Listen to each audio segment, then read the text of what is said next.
इस कहानी से हमें क्या सीख मिलती है, कमेंट ज़रूर करें।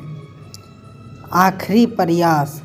एक समय की बात है, एक राज्य में एक प्रतापी राजा राज करता था।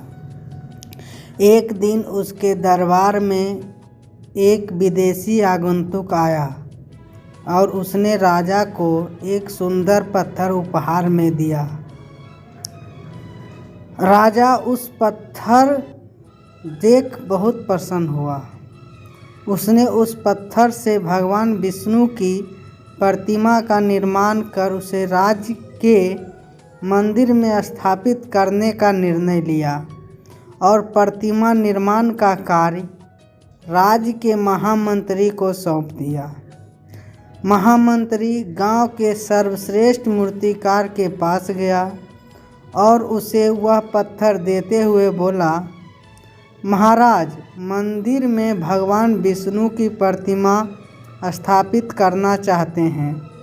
7 दिवस के भीतर इस पत्थर से भगवान विष्णु की प्रतिमा तैयार कर राजमहल पहुंचा देना। इसके लिए तुम्हें 50 स्वर्ण मुद्राएं दी जाएगी।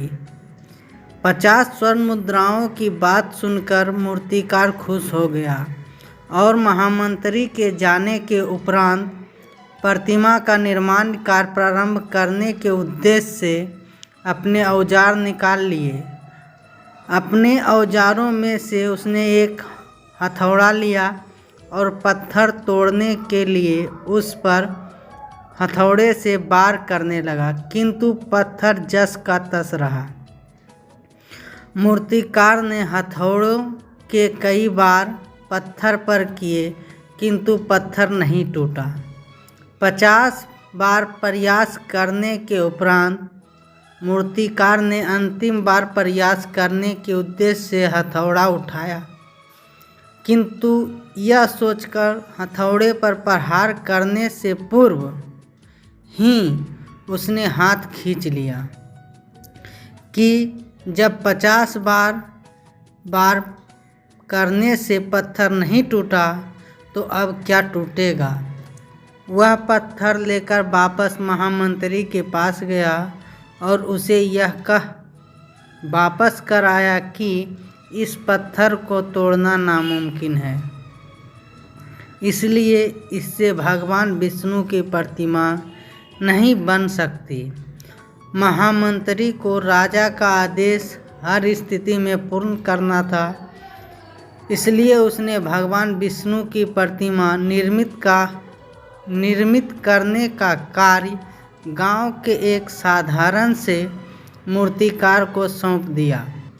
पत्थर लेकर मूर्तिकार ने महामंत्री के सामने ही उस पर हथौड़े से प्रहार किया और वह पत्थर एक बार में ही टूट गया।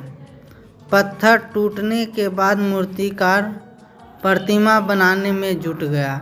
इधर महामंत्री सोचने लगा कि काश पहले मूर्तिकार ने एक अंतिम प्रयास और किया होता तो सफल हो गया होता और 50 स्वर्ण मुद्राओं का हकदार बनता।